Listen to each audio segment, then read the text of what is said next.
Good morning, everybody. Uh,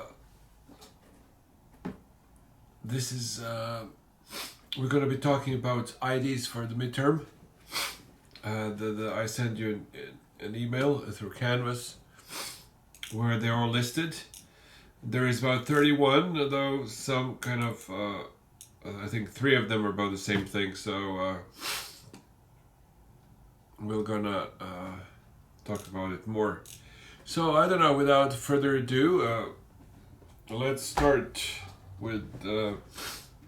Before we start, the most important thing for the midterm, for the ID part, is to write a couple of sentences. 2 or 3 is fine if they are right at the target.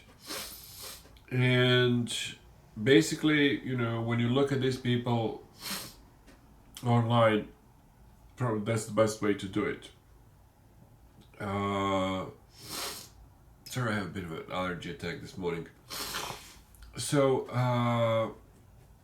when you look at these people online, think, why are they part of this course? What is the reason they, we need to know them in the course dedicated to US history. So let's start with number 1, Henry the Navigator. Who was he? Prince in Portugal. Important for starting the exploration of West Africa, building Portuguese outposts and colonies in that they're in the islands of the Atlantic and on the coast of West Africa, that made it possible for others like Christopher Columbus, working for the Kingdom of Spain, to actually cross the Atlantic. Number 2, Isabel of Castile,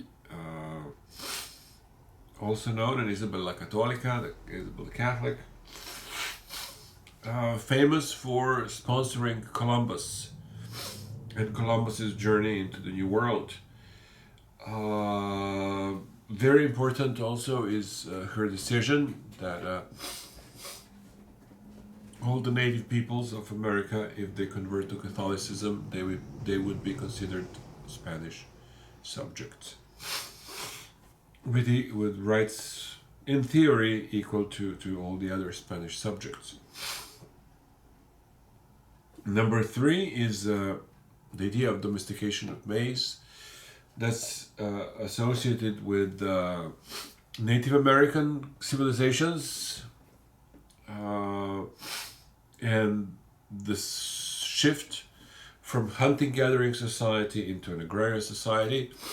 The grain, the plant that was domesticated was maize, and made agriculture possible, made this shift in lifestyle of the people of the American continent, that they moved from hunting-gathering into organized farming. So that was about it. Number 4 is Suleiman the Magnificent and his rival Emperor Charles V. These 2 are contemporary. This is about to give you an idea why these people were like Henry the Navigator of Isabel de Castilla were sponsoring journeys across the ocean. The reason was to get to the Spice Islands of India and Indonesia, and to bypass the Ottoman Empire. The ruler of the Ottoman Empire, who at its peak in the 16th century, at its highest achievement, was Suleiman the Magnificent.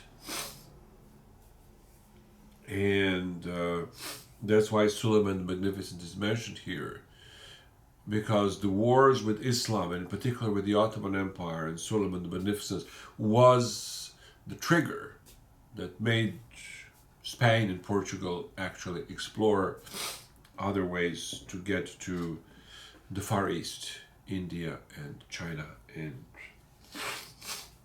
the places in between. Emperor Charles V is part of the same story. He was an emperor of Spain, Habsburg Empire, emperor from the Habsburg family, and he was important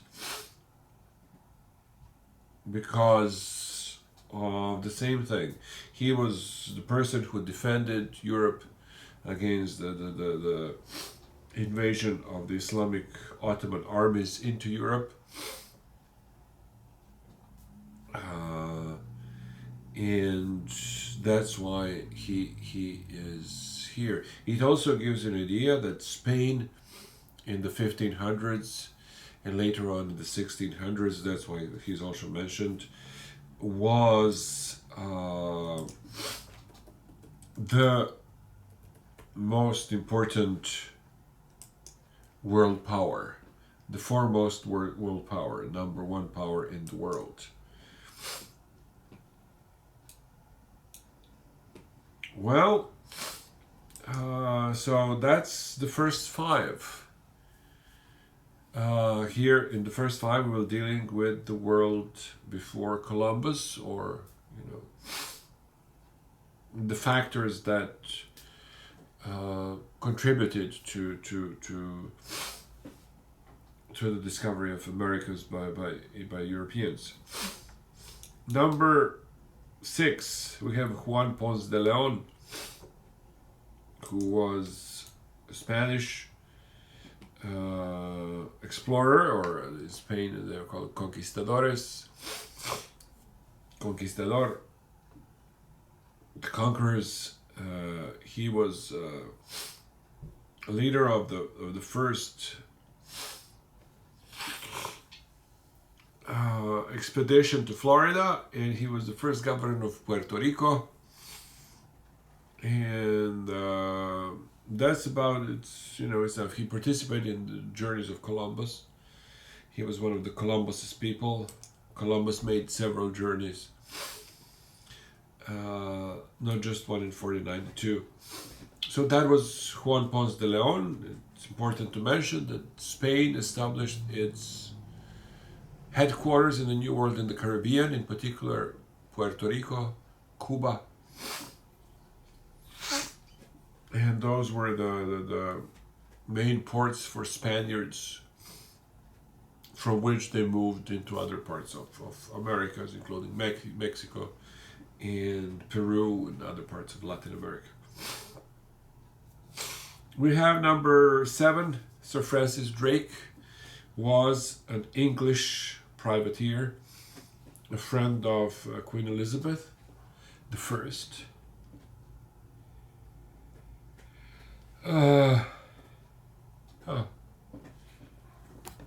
Pardon me.